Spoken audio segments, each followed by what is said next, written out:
Hello everyone, আসসালামু আলাইকুম।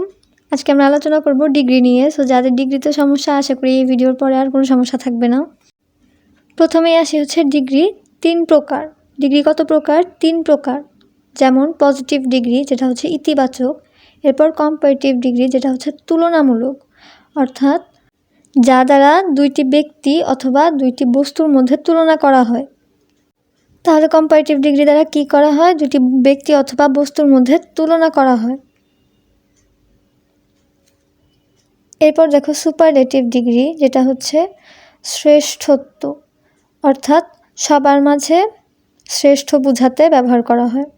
এই পর্যন্ত বুঝতে পেরেছো সবাই? যেমন দেখো পজিটিভের ক্ষেত্রে পজিটিভ ফর্ম হচ্ছে গুড। এরপর কম্পারেটিভের ক্ষেত্রে দুইয়ের মধ্যে তুলনা বোঝাতে বেটার, এবং সুপারলেটিভ ফর্ম হচ্ছে সবার মধ্যে বোঝাতে বেস্ট ব্যবহার করা হয়। এরপর আরও দেখো পজিটিভের ক্ষেত্রে হচ্ছে টল, কম্পারেটিভের ক্ষেত্রে টলার, এখানে আর যোগ হয়েছে, এবং সুপারলেটিভের ক্ষেত্রে টলেস্ট। এরপর হচ্ছে গ্রেট, গ্রেটার এবং গ্রেটেস্ট। এখন একটু খেয়াল করো, এখানে হচ্ছে beautiful, more beautiful and most beautiful. আগের বার যেমন দেখো আমরা কম্পারেটিভের ক্ষেত্রে এবং সুপারলেটিভের ক্ষেত্রে আর এবং ইএসটি যোগ করছিলাম, তাহলে এখানে মোর অ্যান্ড মোস্ট কোথা থেকে আসলো, তাই না? এখানে আসছে হচ্ছে সিলেবেলের কারণে। সিলেবেল কি? সিলেবেল অর্থ হচ্ছে শব্দাংশ, যতটুকু শব্দ একেবারে উচ্চারণ করা যায়। যেমন দেখো টল, টল শব্দটাকে তুমি কি ভাঙতে পারতেছো? একদমই না। টল শব্দটা কিন্তু আমরা একবারে উচ্চারণ করতেছি, যার জন্য এখানে আমরা টলার এবং টলেস্ট দিয়েছি। আবার দেখো গ্রেট শব্দটা, গ্রেট শব্দটাও কিন্তু আমরা কোনো রকম না ভেঙে একেবারে উচ্চারণ করতেছি, তার জন্য গ্রেটার এবং গ্রেটেস্ট ব্যবহার করেছি। এখন বিউটিফুলের ক্ষেত্রে দেখো, এখানে আমরা বিউটিফুল, এবার আমরা এখানে 3 বার উচ্চারণ করলাম, 3 বার ভাঙতে পারলাম, তার মানে এখানে কি হবে? এখানে আমরা আর বা ইএসটি যোগ করব না, এখানে আমরা মোর বিউটিফুল দেবো। কম্পারেটিভের ক্ষেত্রে মোর বিউটিফুল, আর সুপারলেটিভের ক্ষেত্রে মোস্ট বিউটিফুল। অর্থাৎ যখনই আমরা কোনো শব্দকে ভেঙে ভেঙে উচ্চারণ করতে পারবো, তখনই আমরা কী দিব? কম্পারেটিভের ক্ষেত্রে মোর এবং সুপারলেটিভের ক্ষেত্রে মোস্ট ব্যবহার করব। ঠিক আছে? এখন দেখো পজিটিভ সেন্টেন্সে যদি নো আদার থাকে, কি থাকে?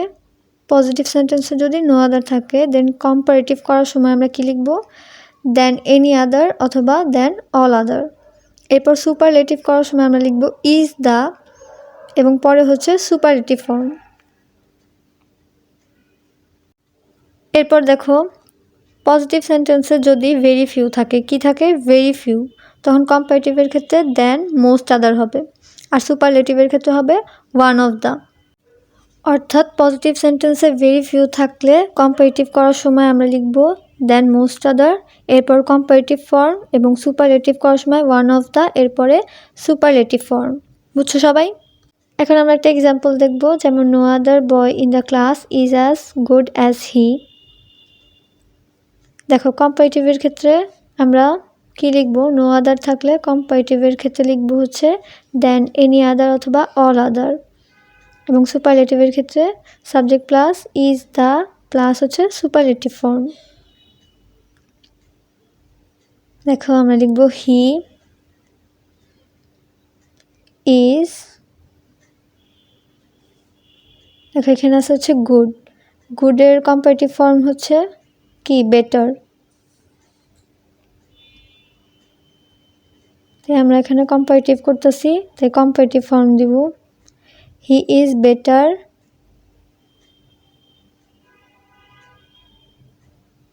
দেন এনি আদার বয়।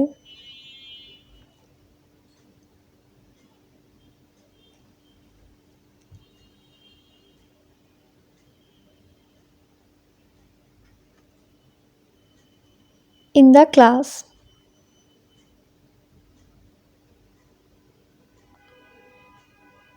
এরপর আমরা সুপারলেটিভ করব। নো আদার থাকলে সুপারলেটিভে কি লিখব? প্রথমে লিখব সাবজেক্ট, সাবজেক্ট হচ্ছে হি, এরপর ইজ দ্য, এরপর লিখব superlative form best, boy in the class. দেখো এখানে আমরা গুডের সুপারলেটিভ ফর্ম লিখছি হচ্ছে বেস্ট।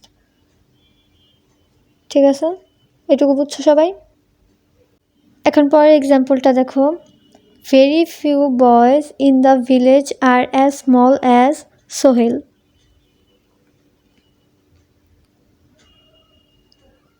দেখো ভেরি ফিউ থাকলে কম্পারেটিভ এবং সুপারলেটিভের ক্ষেত্রে আমরা কি লিখব? কম্পারেটিভের ক্ষেত্রে দেন মোস্ট আদার এবং সুপারলেটিভের ক্ষেত্রে ওয়ান অফ দ্য। এখন দেখো আমরা লিখব সোহেল ইজ স্মলার। কম্পারেটিভ স্মলের কম্পারেটিভ ফর্ম হচ্ছে smaller.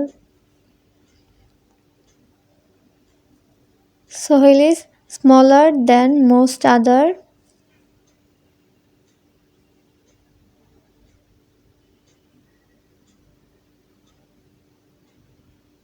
Boys in the village.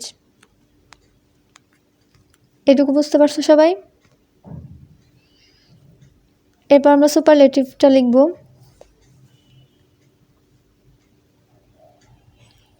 সুপারলেটিভে লিখব Sohel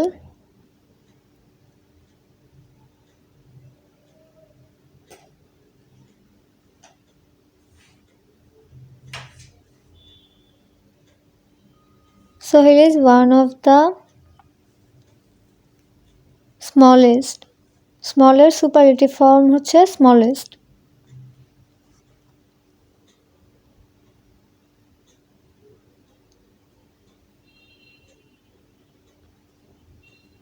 smallest boy in the village. দেখছো কত ইজি?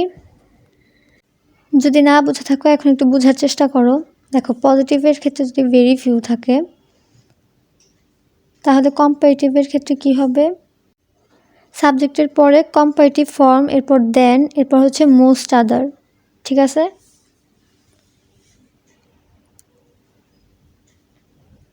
দেখো এখানে স্মলার হচ্ছে কম্পারেটিভ ফর্ম, কম্পারেটিভ ফর্মের পরে হচ্ছে দেন,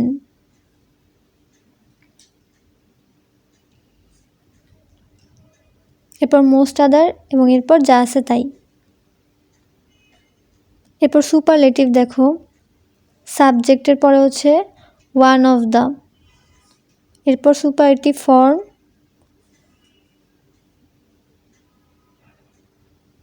ওয়ান অফ দ্য প্লাস হবে হচ্ছে সুপারলেটিভ ফর্ম।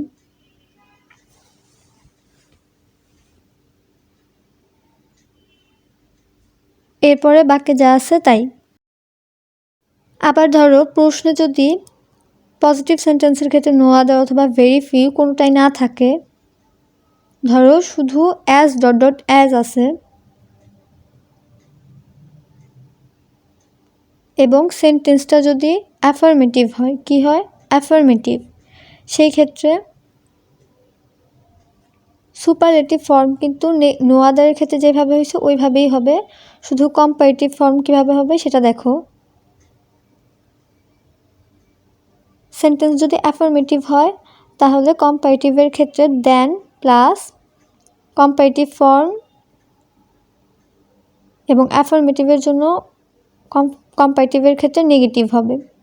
এরপর দেখো পজিটিভ সেন্টেন্সে যদি অ্যাফার্মেটিভের বদলে নেগেটিভ থাকে সেই ক্ষেত্রে কম্পারেটিভের সময়ও নেগেটিভের ক্ষেত্রে অ্যাফার্মেটিভ হবে। এটুকু ক্লিয়ার সবাই? সো এখন আমরা একটা এক্সাম্পল দেখি। এটা কিন্তু পজিটিভ সেন্টেন্স, নো আদার বা ভেরি ফিউ কিছুই নাই। এখানে আছে হচ্ছে অ্যাজ ডট ডট অ্যাজ।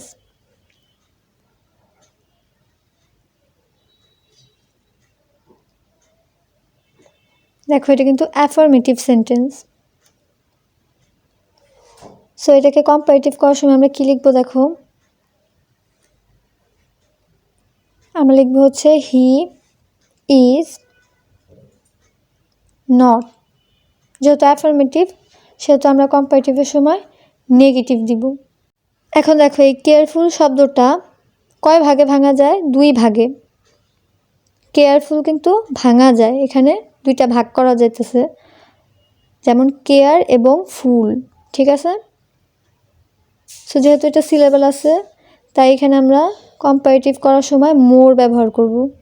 দেখো এখানে কিন্তু আমরা কেয়ারফুল আর দিব না, এখানে দিব হচ্ছে more careful. He is not more careful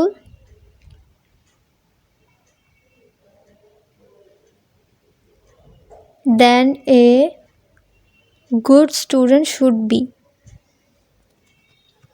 okay, এই পর্যন্ত ক্লিয়ার সবাই? ওকে, এখন আমরা আরেকটা এক্সাম্পল দেখব, সেটা হচ্ছে রহিম ইজ অ্যাজ টল অ্যাজ করিম। এটাকে কম্পারেটিভ করার সময় আমরা কী লিখবো? দেখো এটাও অ্যাফার্মেটিভ সেন্টেন্স, সেহেতু কম্পারেটিভের সময় আমরা নেগেটিভ লিখব। রহিম ইজ নট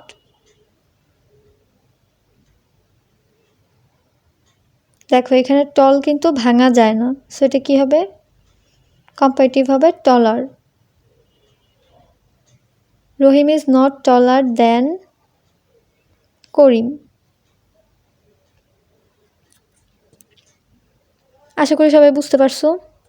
ওকে, সো আজকের মতো এই পর্যন্তই। এরপরে কোন বিষয়ে ভিডিও চাচ্ছ অবশ্যই কমেন্টে জানাও। আল্লাহ হাফেজ।